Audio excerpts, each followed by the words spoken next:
welcome to the second week of the course Cobotics Theory and Practice. In this week, we will discuss on actuators, sensors and safe workspaces. The first lecture will comprise of DC motors, position, velocity and torque control. The second lecture I will discuss on BLDC motors, PMSM AC servo motors. The third lecture I will discuss sensors, position, velocity, acceleration and force measurements. Fourth lecture I will discuss more in detail about force and torque sensors, planetary gearbox and harmonic drives. In the final one, that is the fifth lecture, I will discuss on industrial field buses, drives and devices, safe workspaces, safety triggers, workspace monitoring and marking forbidden zones. So, these will be the 5 lectures this week. So, let us move to the first lecture of this week. Starting with the first lecture of this week for the course Cobotics Theory and Practice, which is on actuators, sensors and safe workspaces. In this lecture, I will discuss about DC motors, position, velocity and torque control. This is the overview of this lecture. We will start with introduction to motors, actuators and servo motors. Servo motor position, speed, torque control. We will discuss on PMDC motors and actuators, principle of operation and its basic components, DC motors, relationship between the runtime variables and constants, speed and torque characteristics of a multipole DC motor drives, H-bridge drives for speed and direction control, and finally current chopper drives and torque control. So, let us begin. So, motors, actuators and servo motors, these are few terms that you have heard of quite often when you are dealing with robots. Actuator is a component of a machine that is responsible for moving and controlling a mechanism or a system. For cobots, it actuates the joints. Even for robots, it actuates the joints. It comprises of motors, brakes, gearbox, feedback devices all together in a single unit. It requires a controller and a source of energy, normally electric energy. In case of cobots, most of the joint actuators are electrically driven. The displacement achieved is commonly linear and rotational. Various types include electric, fluid power, that is hydraulic and pneumatic, thermal or magnetic, shape memory alloys, photopolymers, piezoelectric, etc. Please note, all the motors are not actuators. Motors are normally a sub part of an actuator. This will find in more detail in the next slide. So, you see a servo motor, basically it is meant to do position, speed or torque control of a motor. Okay. So, this has this particular layout for its operation. You see, here is your motor, this is your motor. It is attached to a load. In case of robotics, they are the links that comes next to the link on which this motor is fitted. It gives you the feedback of speed, position and the torque. All three combined together, all the feedback that goes to the controller here. Controller takes in the desired input for torque, speed or position. It compares against the actual values that are fed by the feedback. So, these are all the actual values that are fed in. This is the desired input. So, it compares, finds out the error. Error goes to the controller and controller takes corrective action and it sends to the motor via a drive amplifier. This is the drive amplifier, because the signals which are generated by the controller are not enough to drive the motor. Finally, sends the corrective signal to the amplifier. Amplifier amplifies the power and sends it to the motor, and it also has all the interfaces for a particular kind of motor. For a PMSM motor, it may be AC current, signals. In case of a DC motor, they are DC signals in 2 wires. Okay.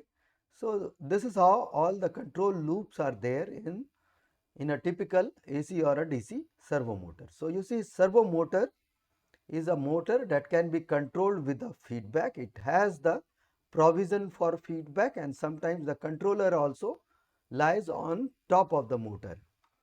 So you see, a typical servo motor may look like this when it has, you see, there are 3 wires, red, black and green.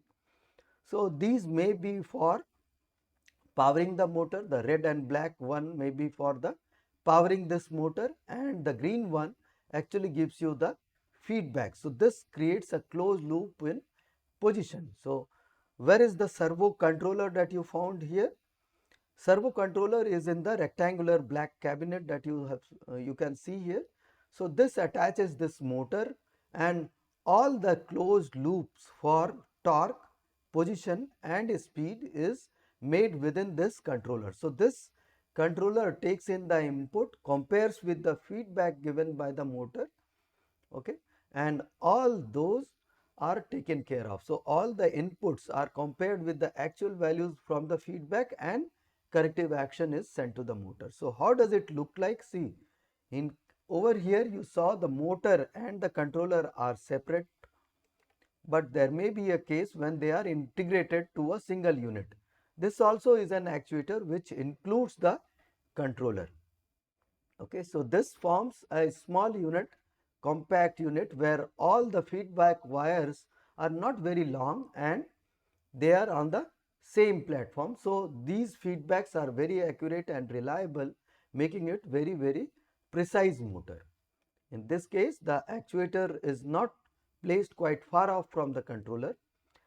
Okay.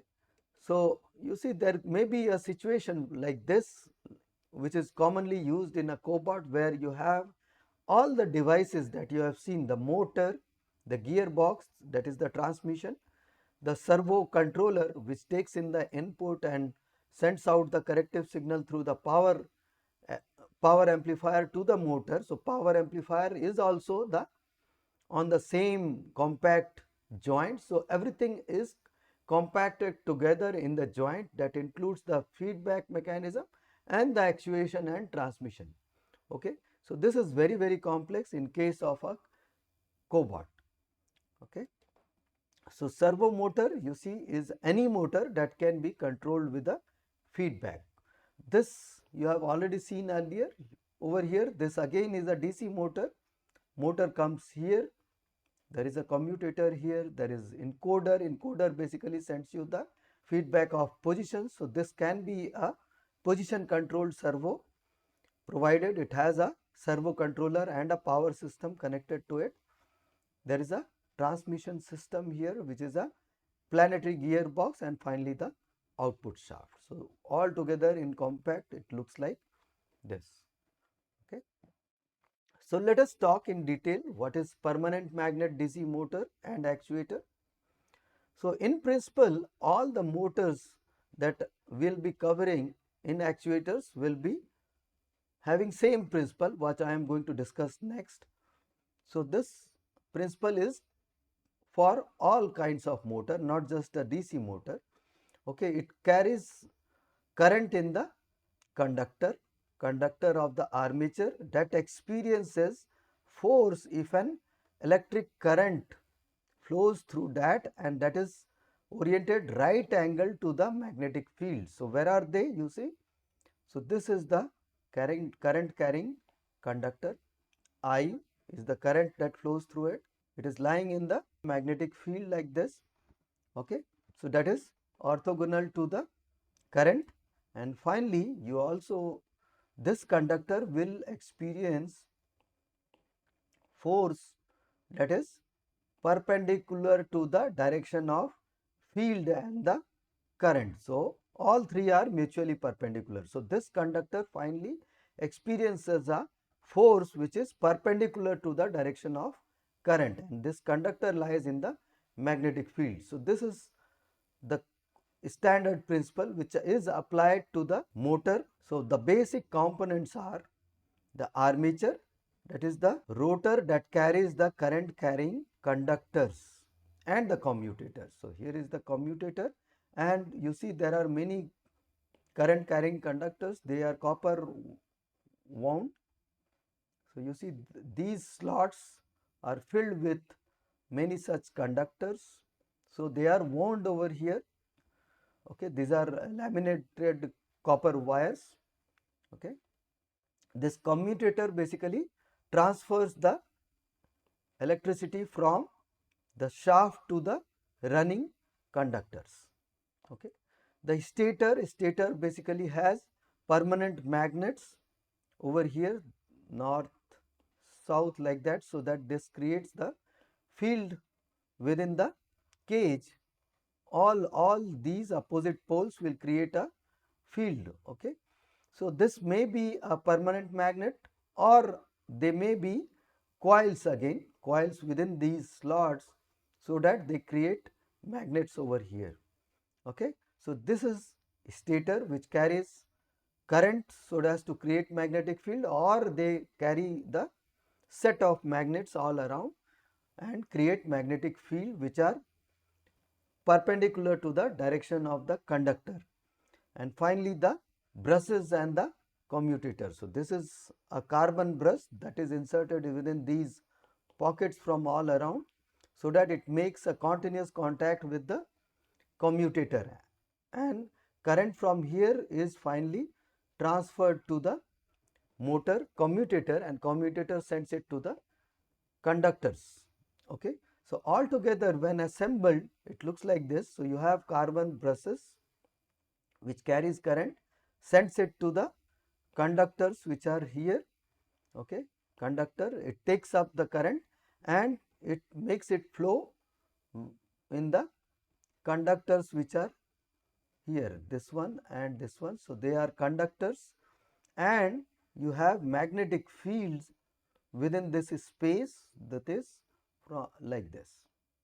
Okay, so all the magnetic fields are like this from north to south, and mind it, there is not just one pole, one pole north and south that is creating the field. There are multiple poles all around, and wherever this conductor goes, in all the directions there are magnetic fields, and this armature, rotating armature, will have conductors that will always be perpendicular to those magnetic fields.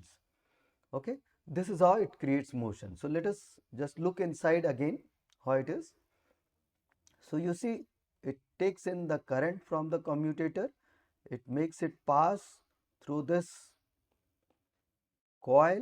One of the coil is isolated and shown here. So current passes like this,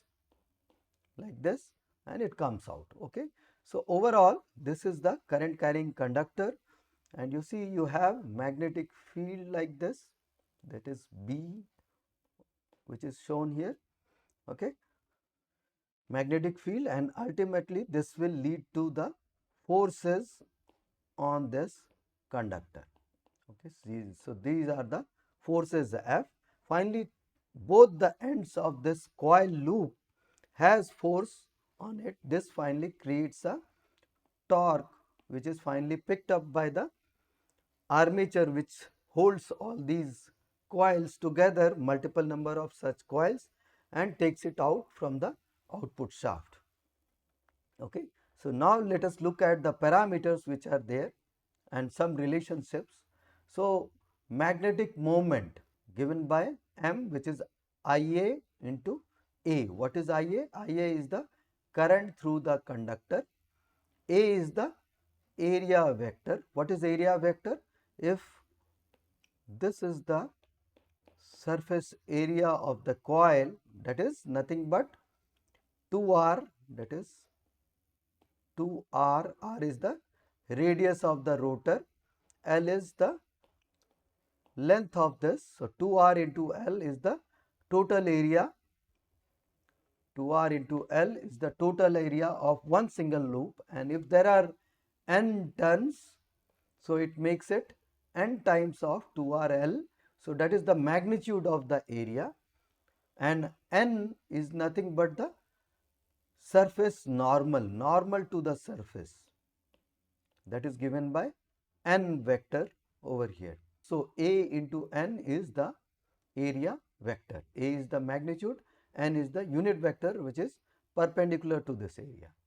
So now this rotor torque is given by magnetic moment into B. B is the constant magnetic flux due to the magnet or due to the field coils. Okay. So this is the torque. If you take cross product, there is sine sigma. What is sigma? Sigma is the angle between the magnetic field B and the area vector N. So that is sine sigma. This is for a unit coil. But when there are multiple number of coils all over, the effect of this sinusoidal variation goes off. It averages out with a uniform torque. So then you can write this as tau is equal to Km into Ia.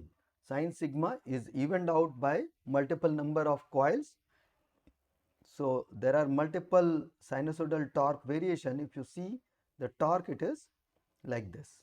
So torque varies like this for a single pole, single coil, but there are multiple coils. So each one of them produces combined torque together, and this becomes the combined torque, and that torque is having Km into Ia. What is Km? Km is equal to NBA. N is the number of turns, B is the magnitude of the field, A is the area of the coil. Area is N into 2RL. 2RL. Okay. So this is the general equation of motor that relates current to the torque. Okay. So now let us see the speed torque characteristics of PMDC motor, permanent magnet DC motor. So you see, higher is the EMF, that is the voltage, higher is the speed. Why this is so? You see in the last slide what you saw here, higher EMF will cause higher current. Okay, current remains proportional to the voltage which is applied. So higher is the current, higher is the force. So effectively higher is the voltage which comes here. Okay, higher is the current, and thereby higher is the force that this wire would experience. So higher is the force, again higher is the torque. So effectively torque is proportional to the current that flows to the armature, which is proportional to the applied EMF across the coil. So what you see here is higher is the EMF, that is the applied voltage across the armature coil, higher is the speed of the armature, because higher EMF would cause higher current in the armature coil, and finally it will lead to the higher speed. So in order to regulate the speed, you can directly regulate the effective voltage that goes across the terminals of the armature. Okay. Now higher the current is higher, higher is the torque. You saw it is directly proportional. Tau is equal to Km into Ia in the last slide. So Km is the motor constant, Ia is the armature coil current. So if you have to control the torque, you have to control the current flowing through this armature. If you have to control the angular velocity of this armature, so what you have to do, you have to control the effective voltage across this armature. Okay. So reversing the polarity would change the direction of rotation. Why? Because reversing the polarity will create forces in the opposite direction, and finally the torque in the opposite direction. Okay. So overall, whole of this can be represented using this picture which is here. So no load speed, that is the speed when there is no additional load apart from the armature load. Okay. That is the only load. So this is the speed at very less of the torque, that is the added torque. Okay. So this creates very low torque and very high rotational speed. So this torque is very low because there is no load, and in this case you see speed is maximum. Okay. And there is a stall torque over here, that is the maximum torque this motor can deliver, that is when the motor is totally stationary. Okay, it is not moving at all, it has 0 RPM. So in between it looks like a straight line, actually it is a part of a curve, whole of the curve which this motor can take in. Okay, so this is the continuous operation region. This is where you should make your robot work. Your motor should work in this region. Within that there is maximum continuous torque this motor can deliver. Okay, and you have maximum mechanical power, that is somewhere over here, little above the maximum continuous torque region. You see it is in the red region. Okay, so you should not run your motor in the red region. Why? Because it carries a lot of current in the conductors, and there is no balance between the heat dissipation which is dissipated out of the motor and heat generation because of the current in the coils. Okay, and then motor gradually gets heated up and it may go bad. So it should run in a continuous operation region when there is a heat balance. So heat generated is equal to heat dissipated, and that balance is there, and motor works in the green region most of the time. Okay, so this is what this curve tells you, and this curve can be found out in the data sheet of a motor, any motor, not just a DC motor. It looks like this. Okay, now let us look at the DC motor drives. In case of DC motor, we use H bridge drives for speed and direction control. So this is how a typical H bridge would look like. It consists of 5 switches, one over here, that is known as enabling switch. If this is on, motor is on. If this is off, no current will flow through the motor and motor will be off. So this is the applied EMF, which is the voltage over here.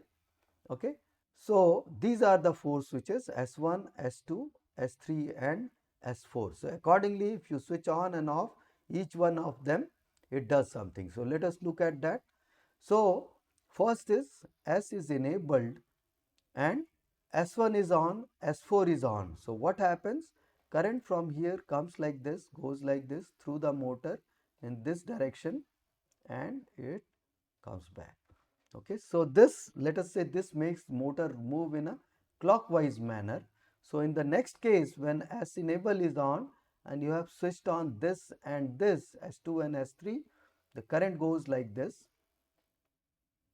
Okay, it follows this path, and in this case the current from the motor goes in a reverse way and motor rotates in a counterclockwise direction. So you see, this 4 switches can be used to reverse the polarity across the motor, and motor can be made to run in opposite directions, clockwise or counterclockwise. So what this S enable switch doing here? S enable uses a pulse width modulation for controlling the power that is fed to the driver. Thereby the motor speed can be controlled. How? Actually, a high frequency switching is done over here. This switch is made switch on and off, on and off. Instead of continuously maintaining at a on status or off status, it is made to go on and off. So higher the duration the switch is remained on at high frequency, motor doesn't come to know the high frequency switching. Effective, what it keeps on rotating at constant speed in inertia, okay, due to its inertia. So that on and off effectively is doing what? So PWM duty cycle is given as on time by total time. So if the motor is kept on, then off, again on, then off. So there is some off time from here to here, and then you have on time. So on time by total time into 100. This is effectively the percentage of time the motor is kept on from here. Okay, otherwise it is off during off cycle of this PWM wave.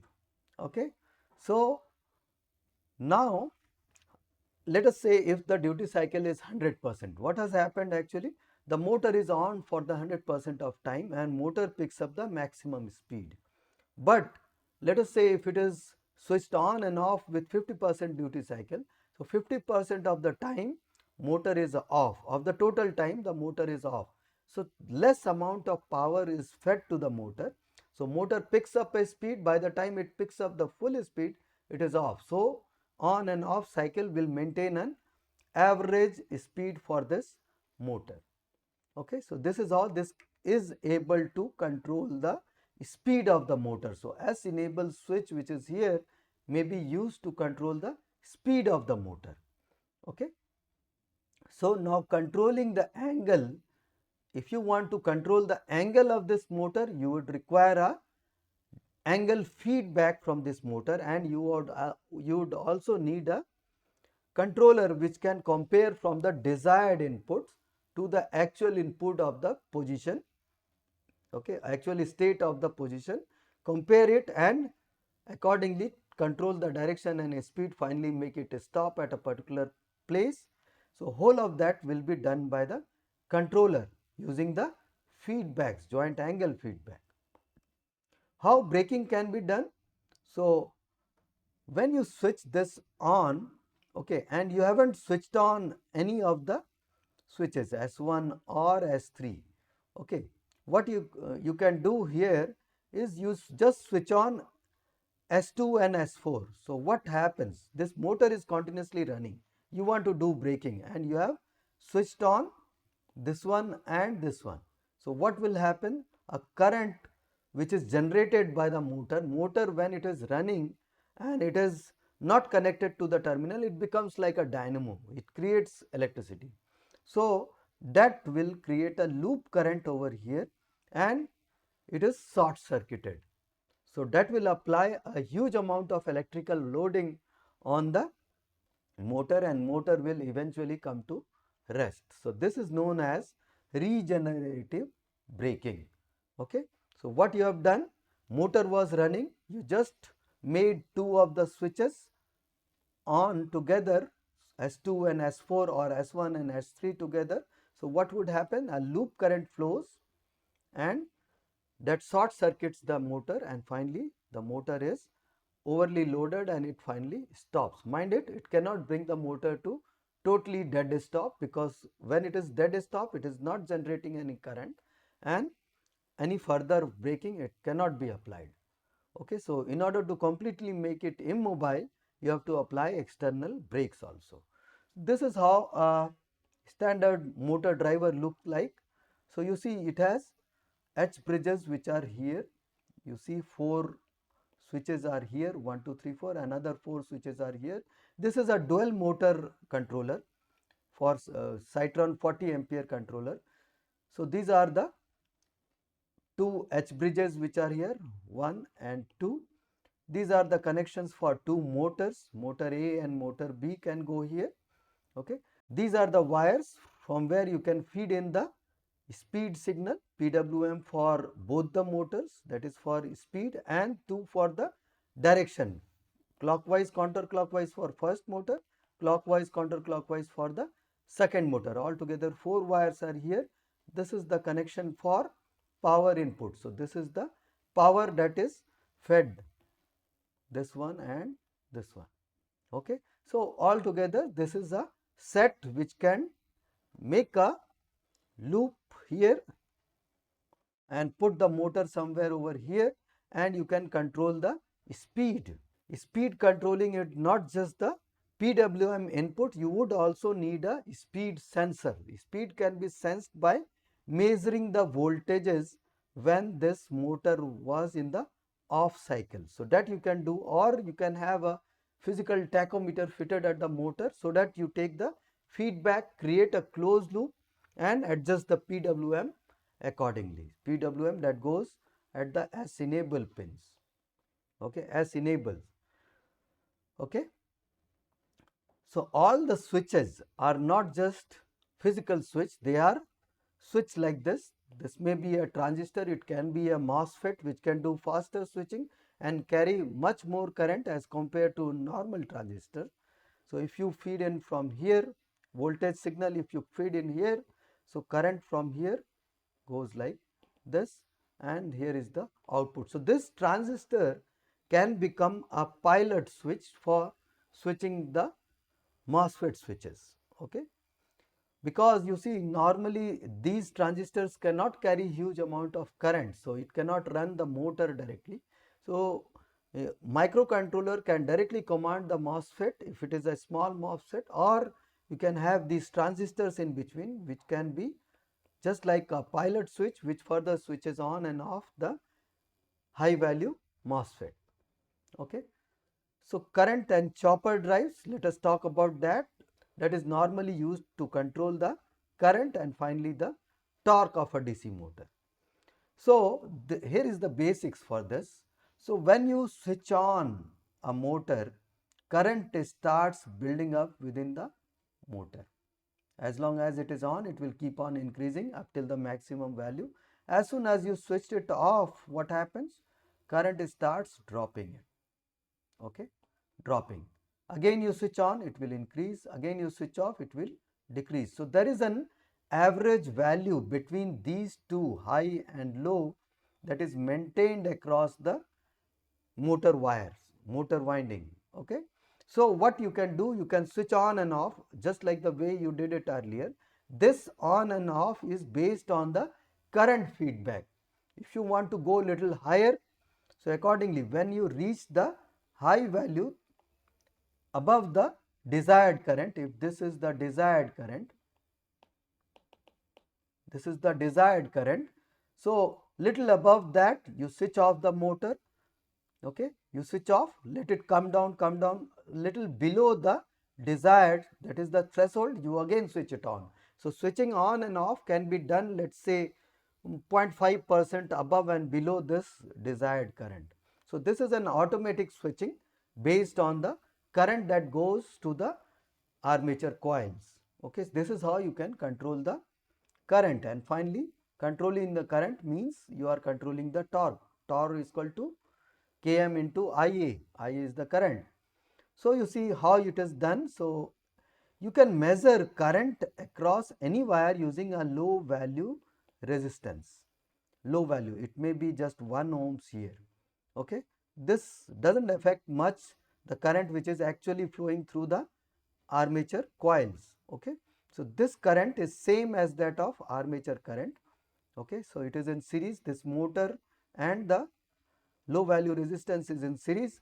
So higher is the current, higher is the voltage over here. So this is the sensed voltage which is proportional to the current that flows through this resistance or through the wires, conductors which are there within the motor. Okay, so this is what you want to control. So you have to give this feedback. This can be used as a feedback of current that is flowing through the motor. This is put here. Now there is a digital to analog converter. So this digital signal is setting an analog reference for this comparator. This is a comparator. Okay, so it compares with the sensed voltage, that is sensed voltage for the current. Okay, so this is the sensed signal for the current, and you have set the reference from digital to analog converters. Okay, so it will compare the actual value of the current and the desired value of current. If actual value exceeds the value, that is somewhere over here, it automatically switches off the transistor gate, which finally allows this current to flow through the motor. Okay, so this voltage which is here Vn is switched off as soon as comparator sees that sensed value is higher than the threshold value, high threshold value which was here. Okay, and if it goes low beyond the threshold, you again switch it on. So this automatically switching on and off is done by the comparator. So what all things that goes in creating a chopper drive, this is known as a chopper drive system. It requires a digital to analog converter which will set the reference for the comparator, that is the desired current value is set in form of voltage over here. Okay, next a voltage comparator which can compare and do switch on and off upon low and high levels of the voltage signal which is sensed here. Okay, and low value current sensing resistance. So this is a low value resistance. Mind it, this is a non-inductive type, because you know you are doing on and off PWM kind of. So switching on and off with a inductor will create a back EMF also across the resistance. So it should be pure resistive thing. Okay, it cannot be a inductive resistor. Resistors, those who are wire wound resistors, they are also inductors, they are not just resistors. So such resistance are not considered here. They are low value resistance, maybe microfilm type, or maybe just a wire strip of low value. Okay, so low value current sensing resistance which are non-inductive is used, or as a current sensor you can also use inline current sensing chips like ECS 712 which can sense up to 30 amps, or there are many such chips which can sense current and give you voltages. Okay, these voltage signal can be fed and created a closed loop within the system. Okay, so this is to set the current, this is the feedback.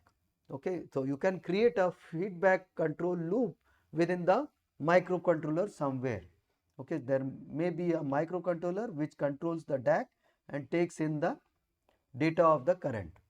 Okay, so high current power MOSFETs, so not just transistors, they are MOSFETs which can do fast switching like IRF 3205, apart from carrying high current to there. Okay, so overall if I configure everything all together, this is the microcontroller which takes in the signals. So where are everything here? Just try to locate here. So 1, 2, 3, 4. These 4 are H bridge gates. Okay, switches. So these are the switches, and you see motor is tapped from these two locations. From here and here motor is connected. This is your DC motor. Okay, and from here after the H bridge you see it is passed like this to the sensing resistance of 0.5 ohms, and finally it is ground, that is here. Okay, and sense signal, that is the current signal is picked up, amplified using the operational amplifier OPA 2335, and it is filtered because current signal carries huge amount of noise quite a lot of time. So before feeding it to the microcontroller as a feedback of current, you filter it here, and a smooth current value is fed to the microcontroller as the feedback.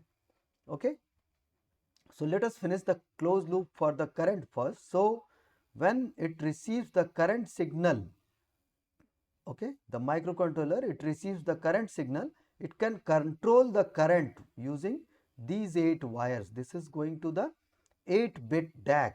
So based on the signal which is sent here as a bunch of 8-bit signal, that is 2 to the power 8, 256 different levels of current I can set to the DAC. This is setting the reference voltage to the comparator which is here. Okay, so I am setting the comparator levels using this. What is this? These two wires are internal DAC wires which is there in the driver DRV8814. It's a Texas Instrument driver. So it can control only in 4 levels 0001, 10, 11, 2 wires. So instead of using these 2 wires, you can have external DAC like TLC7226, which is a 8-bit DAC signal, and control the reference voltage. So here comes your reference voltage, here goes your sensed signal after the internal gain of 5, and they compare and do the thresholding, that is cutting in and cutting off, on off. So overall this is controlling the current that is going to the DC motor. Okay, now what? You have additional wires here. You see you have enabling wire, PWM input, phase wire, that is to make the motor go clockwise and counterclockwise. Now it can switch on and off the H bridge switches 1, 2, 3, 4 like that.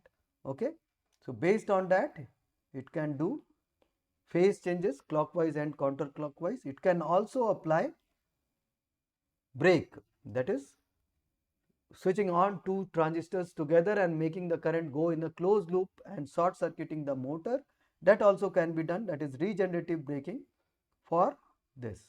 Okay, so it can do all kinds of things. So enabling, you can control the speed from here. Speed can be controlled using the PWM input. Making a closed loop with the current, you can do controller, you can build controller for current. You can change the direction can be controlled using this. So speed, direction and current means torque. So everything can be done. Now what about the position? You have a angle sensor over here, that is potentiometer angle sensor. This value which is corresponding to the angle, joint angle value, some voltage signal is fed back to the microcontroller. Microcontroller takes in the feedback, creates a closed loop. It switches on, controls the velocity and gradually stops wherever it is required depending on the input to the position controller. So all the controllers can be built within this microcontroller. Okay, so this is how it is done. So you see, this is the signal for position, this is signal for current. Okay, so everything can be done. Okay, so now what is this PC interface doing here? This is actually holding all the robot kinematics, doing forward kinematics, inverse kinematics, commanding the motor joint angles, commanding the different joint torques which is required at each joint. Okay, so those calculations are done over here on the PC.